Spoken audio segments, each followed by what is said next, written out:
Tonight, I'm going to tell you a story about a house that never forgets.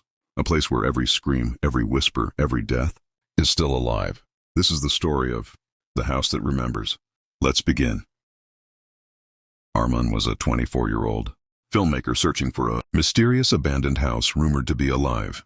People said anyone who stayed a single night inside never came out the same. He didn't believe in ghosts until he stepped inside the old mansion.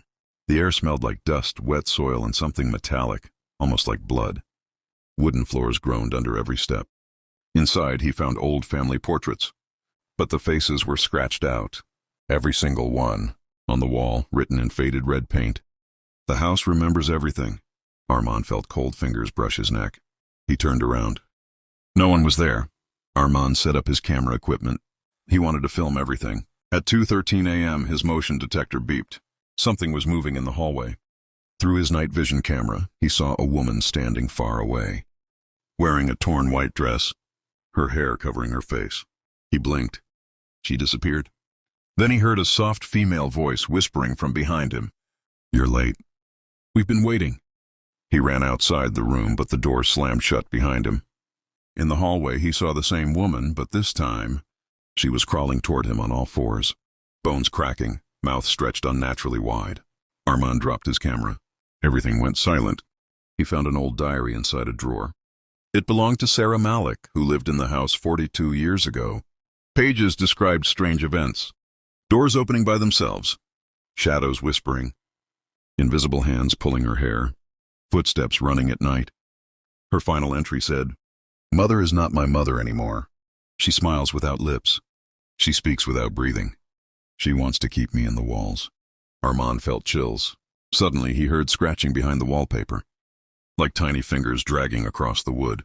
The sound grew louder and louder. When Arman tried to leave, the front door wouldn't open. He kicked it, pushed it, even tried breaking the window. But outside looked distorted, like fog floating underwater. He couldn't escape. The house wanted him to stay. He heard whispering all around him. "Join us. Stay with us. You're part of the memory now." Walls began to shift. Rooms changed places. Stairs stretched like rubber and shrank again. The house was literally alive. At midnight, Arman saw something shocking. A family of 4 sitting at the dining table. Motionless. Pale faces. Black hollow eyes. Sarah, her mother, father, and younger brother. Dead for decades. Suddenly, Sarah's mother slowly turned her head toward him. "We didn't die. We were swallowed." Arman screamed and ran, but the father appeared in front of him, blocking his path. "Remember with us." The little brother grabbed his leg with cold, dead fingers. Arman broke free and ran upstairs. The family followed, without moving their feet. They slid across the floor. Arman found a secret door behind the bedroom wardrobe. A narrow tunnel led inside the walls. He crawled through it, hearing whispers and breathing behind him. On the other side, he found a room full of bones. Human bones. Hundreds of them.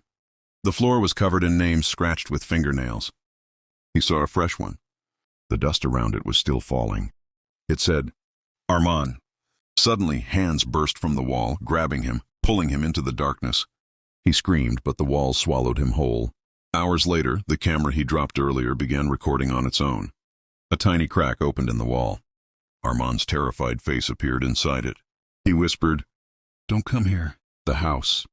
It remembers you. Once it knows your name. You can't leave." His face was pale, eyes shaking, hands trembling. Behind him, the ghost family appeared inside the wall. The recording ended with a single whisper. "Now we remember you too. If you ever see an abandoned house with scratched portraits, turn around. Don't step inside, because that house might be waiting to remember someone new. Someone like you."